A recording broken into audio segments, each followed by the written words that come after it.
Welcome back, everyone. The PWHL now had their game in Vancouver, and what a thrilling one it was. I was hoping to make a vlog of it, but I couldn't get the amount of content I wanted, so instead I thought that I would just talk about the game, the overall experience of it. I'm currently wearing a Victoire jersey, but I have a Scepters jersey right here too. Anyways, the atmosphere for this game was amazing. 19,038 fans, can you believe that? It's the third highest attended game in league history. Interestingly enough, the two highest attending games were also between Toronto and Montreal. Vancouver has clearly shown they won a PWHL team. There's a lot to talk about, but one player I wanted to talk about in particular is Michaela Grant-Mentis, who scored the opening goal of this game.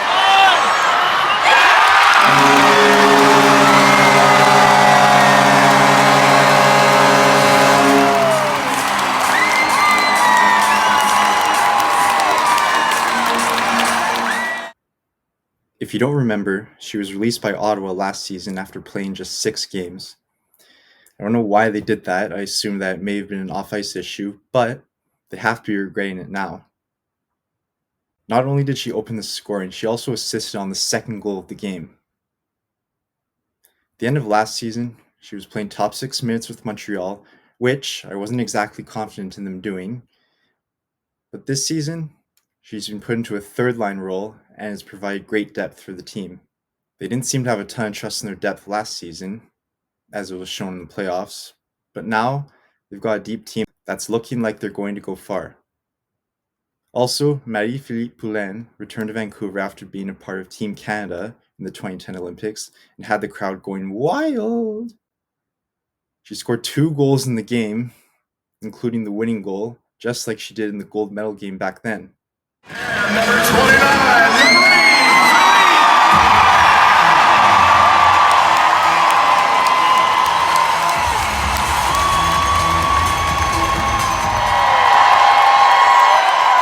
this is the number 23, Aaron Ambrose. Top of the goal, 7:48. Glenn from Ambrose at 7:48. Going into last year's draft, I had Montreal drafting Jennifer Gardiner in the second round because I felt their left-wing core was lacking, and I was glad that they did draft her, and wow, what a reception she got playing back at home. If you don't know, she grew up in Surrey, British Columbia. I really wanted to see her score a goal because I know the crowd would have gone crazy for it, along with Hannah Miller, who grew up in North Vancouver. Besides that, after the first period, Toronto controlled the play for most of the game, but Anne-Renee Desbiens was playing excellent. They're currently 4th in the league in goals scored, which makes me want to talk about Natalie Spooner. There hasn't been a ton of details mentioned about her timeline to recovery, aside from her saying she hopes to be back as soon as she can.